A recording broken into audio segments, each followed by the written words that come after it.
My topic is the difference between letting go and letting in. They're the same thing. Letting go of resistance lets in allowing. Letting go of resistance lets in good ideas. Letting go of resistance lets in impulses, and they are the same thing. Letting go lets in. Letting go is just a step before letting in. Letting go is necessary to letting in. And you're not letting go of desire, you're letting go of resistance. You're letting go of patterns of thought that have been blocking the letting in. Letting go of paperwork all over my desk feels very stressful sometimes. Or letting go of the dissatisfaction of the paperwork all over the desk. So, you're going to like this. Good. That's what I'm here for. So, we'll just give you an example of what Esther's been doing, because she's really been after this understanding. And the idea of satisfaction is big for her right now. She's really been focusing on it since we've been talking about it so much. She heard us say on several occasions as she was listening back to the recordings, satisfaction comes from one place and one place only. Having a desire that you are moving in the direction of. Not a desire that you have fully completed, that is manifested altogether. Satisfaction is just moving in the direction of a desire, moving in the direction of it rather than in the opposite direction of it. So Esther began noticing that there were many things in her life that was so satisfying. Being with dear heart friends that she just loves spending time with, really satisfying. Going to beautiful places, really satisfying. Doing things that are new and exciting, really satisfying. But she also acknowledged that there's a lot of life lived with her in her house by herself. There's a lot of life lived with her working on a project, doing her taxes, getting her taxes ready for the CPA. She acknowledged that there are a lot of things that are required of her, or she believes are required of her at this point, that are not all that satisfying. That, in fact, could be things that she could complain about if she were being like most everybody. In other words, if somebody said, "What are you doing?" and you say, "Taxes," are they delighted with the idea that you're doing that? Or do they empathize with your struggle of all of that detail that feels unnecessary? So Esther decided for herself that she was going to see if she could find more satisfaction in more things. So she asked us how that looked, and we said it requires setting more intentions, making more decisions in every day, and then flowing in the direction of those decisions. So she began acknowledging just a handful of things that she planned to do that day. In fact, she used a process that she and Jerry read in a book long ago. It was in a book written by Alan Laken, and it was How to Get Control of Your Time in Life. And she doesn't remember anything else about that book. It was way before she had met Abraham. The only thing she remembers from that book was something that he called the Swiss cheese process. And his philosophy was that you have these things that you think you need to do, like clean out the garage, which is going to take really a long time, or maybe do your taxes, or maybe plan for a wedding, or whatever it is. And there are some projects that are just so big in scope that you never quite get to them because you never have a block of time that's big enough to get to them. So he suggested that you take those big things like that and break them down into smaller intentions. He said Swiss cheese it, like his idea was like you see a piece of Swiss cheese with all of those holes in it, and after a little while the whole thing is already taken care of. So Esther would draw circles on a piece of paper and write these intentions that she had for this day. And then she would look at the list of intentions, and she put things on it that she knew for sure she was going to do easily and gladly. And she put things on it that she knew for sure she was going to do, but maybe not so easily and gladly. And she even put things on the list that she knew she was probably going to have a hard time making herself do. She just put things that she wanted to do or needed to do, things that she planned to do. You get the idea of it. Sort of a mix of things on a big piece of paper with lots of circles. And then she would look at the page and she would say, what's the most satisfying thing on this list? And it was easy to find one. So she'd go do it. And usually it was something that didn't take very much time. It was just a little piece of it. Like she broke doing her taxes down into about 14 different things that needed to be done, and some of them are really fun. So when she turned to that page, she found something that was fun to do. She used an old-fashioned expression for herself. She said, it's like it primed my pump. Got the pump primed. If you never had a pump, then you don't know what that means. But sometimes they lose their prime and no water comes out, so you have to kind of suck on them in some way to get the prime going. And once water starts flowing, then it'll keep flowing. It's like that. What she began to notice right away was, first, it became fun to make the list, because life was kind of setting some of the intentions, but her own desires were setting others of them. But next, it was so satisfying. Then each time she'd do something, she'd take a big magic marker in colored, bright colors. She likes pink. And she would just color in that hole. The whole paper was pink. The white places were white. She makes them carefully every morning. And then when she colors them in, her intention is for the whole Swiss cheese to be all pink. She was yellow for a while, but pink's more satisfying. So, satisfaction because she's intended to do something and every motion toward it feels good. It's like putting satisfaction in things that usually aren't satisfying. And what she began to realize is that everything can be satisfying with the right attention to it. And then everything started being more fun. The piles of paper on the table did not feel like work undone. It felt like game in progress. One of the things you might even put as one of the intentions in one of the circles is just make neat piles of the stuff.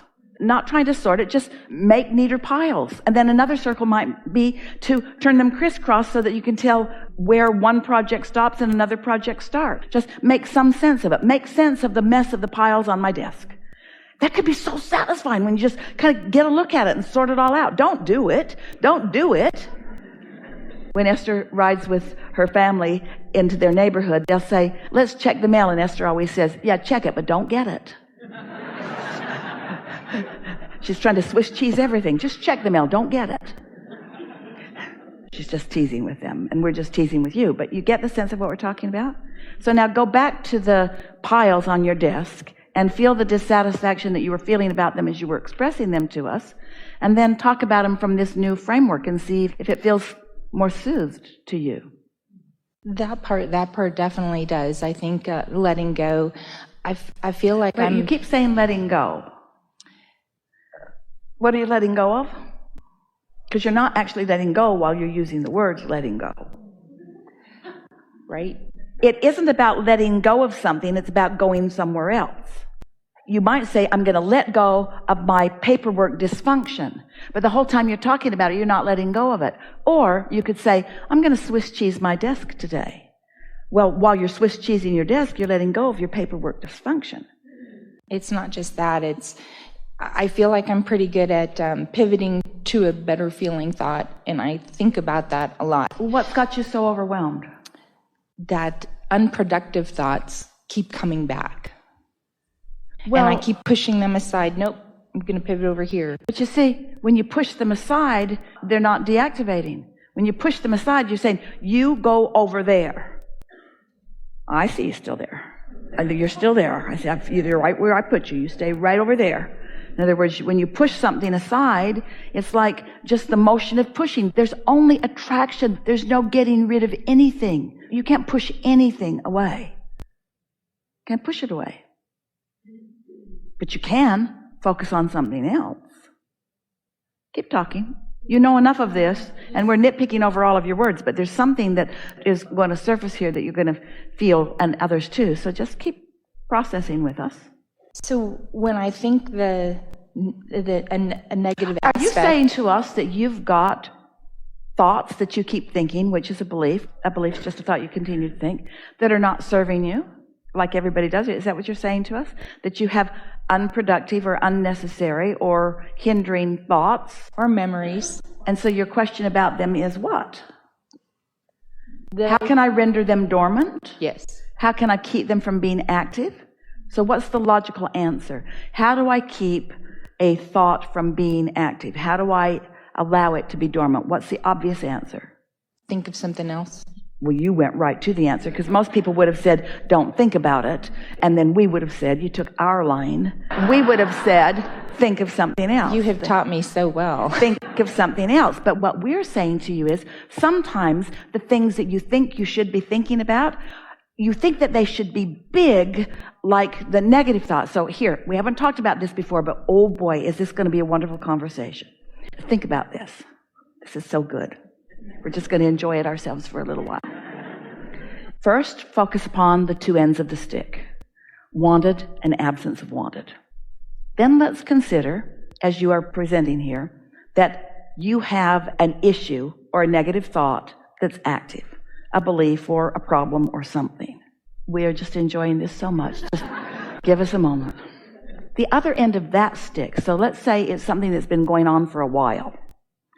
The other end of that stick is a wonderful thing that you can't relate to at all because you're so used to being over here. And why? Because you've been Swiss cheesing that.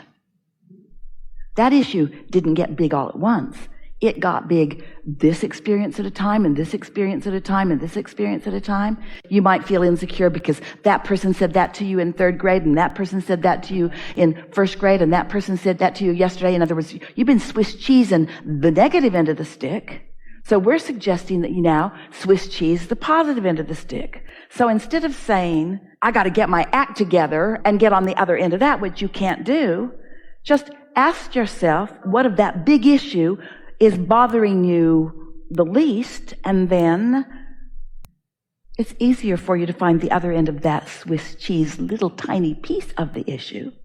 For example, to make that clear, let's say that Esther's getting her taxes ready for the CPA. So what that requires is she's keeping track of all dollars in and all dollars out. That's pretty simple. And let's say she's on the expense end of it, and so she's keeping track of what she spent for cash and whether it's deductible or not, what she spent on her credit cards and what's deductible or not, what's moved through the checkbook and what's deductible or not. You get the idea. And let's say that what's moved through the checks is big because it requires reconciling bank statements on 4 bank accounts for a whole year. That's 48 bank accounts. And she wants to do it because she likes knowing what's going on and feeling the flow of things. And when she gets in the groove of it, she actually quite enjoys it. But it's a big deal and it requires a lot of... So if Esther were to say, so let's see both ends of the stick, and she were to say, got to get going on this because he's asking for it and he wants it right away. And I only have this much time. So she sets herself up for a feeling of time shortage consciousness, which sort of paralyzes her and makes her spin around in circles for a little while. You get the sense of what we're talking about. But instead, she focuses and she says, I'm going to focus on the reconciling of cash expenses. It's just a little pile of receipts. She hardly spends cash for anything. Most everything, if it's deductible, has gone through a credit card or it's gone through her checkbook. And so it's just this little pile of receipts. So she says, I'm going to do that today. So she picks up just that little pile of receipts, and in just a few minutes, she's got that part done. And then she puts her big pink circle in there and feels all satisfied about what she's done. Feels a little childish to you maybe, but it sure works for her. And then maybe she's primed the pump enough that she's wanting to do something that takes a little more time. Then she'll make another sheet with 1 bank account and 12 circles on it, and another sheet with another bank account and 12 circles on it. And then she'll look at those sheets and she'll say, I think I'll just do this today. I think I'll just do this and this. Every single time she sat to do it, this went so well that she did that, and that. Sometimes she'll do all 12 of 1 bank account in one sitting because it gets rolling, her mind's clicking, everything's flowing along. You see what we're getting at? By breaking the big bad thing down into something that she can... Jerry used to say, how do you eat an elephant? 1 bite at a time. And Esther used to say, I really don't prefer elephant. But what he was getting at is, you have to find a way, play whatever game you have to play with yourself to get yourself in the place where you feel satisfaction while you do it rather than dissatisfaction. And as soon as you get into that mode, ideas begin to flow every single year that Esther sits to do that. She streamlined it. She's trimmed time off of it. New ideas flow. And that is so satisfying. It's so satisfying to get better and better and better at things, even if they're things that you formerly didn't think that you even wanted to do. Because you live for evolution. You live for expansion. And so all of a sudden, this project that you thought you didn't want to do has components in it that cause you to expand, and the expansion is the predominant thing. And in that predominant thing of experiencing the expansion, you forget about all the nitpicking things that you've been using as your excuse to not want to do it.